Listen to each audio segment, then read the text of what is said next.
ఈసీఐకి అలాగే సిబిఐకి ఈ కేసులో అన్ని కన్సర్న్డ్ ఏజెన్సీస్ అన్నిటికీ ఎన్నికల వాతావరణం వచ్చింది కాబట్టి సహజంగా ఎలక్షన్ కమిషన్ ఆధీనం లేక అన్నీ వెళ్ళాయి కాబట్టి వాళ్ళకు ప్రెస్ కౌన్సిల్కు ఇంకా ఇంక్లూడింగ్ సిబిఐకి ఇంకా కన్సర్న్ ఏజెన్సీ అంటే అన్నిటి కూడా రిప్రజెంటేషన్స్ మా పిటిషన్లు వెళ్తాయి.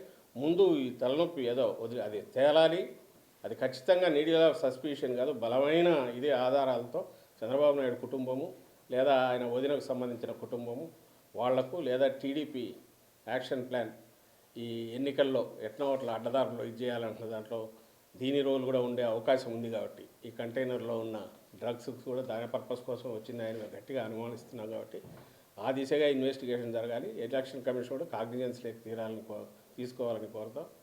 అట్ ది సేమ్ టైం దాని పని అది జరుగుతుండగా మా పాజిటివ్ అజెండాతో మేమైతే ముందుకు వెళ్తాం. వాళ్ళ మాదిరి రోజు కుట్లాడితే ఆ రోజు కుట్టేసి అయిపోయింది, మరుసటి రోజు ఒకటి ఎట్లా ఎన్నికల వరకు ఇట్లే లాక్కుపోయి అడ్డదారుల్లోనో బయటపడాలని లేక మాది మేము చెప్పుకోవడానికి కానీ ప్రజలను కన్ఫ్యూజ్ చేసే చెప్పుకోవడానికి అవకాశం లేకుండా టైం దానికి స్పేస్ లేకుండా ప్రజలను కన్ఫ్యూజ్ చేసి ఆ దీంట్లో తమ పబ్బం గడుపుకోవాలని చూసే వారి ఆటలు సాగనివ్వమని ఖచ్చితంగా చెప్తాను. గతంలో విశాఖలో డీజీపీ భారీ స్థాయిలో సాయంత్రం బదిలీ చేసిన దాఖలాలు ఉన్నాయి.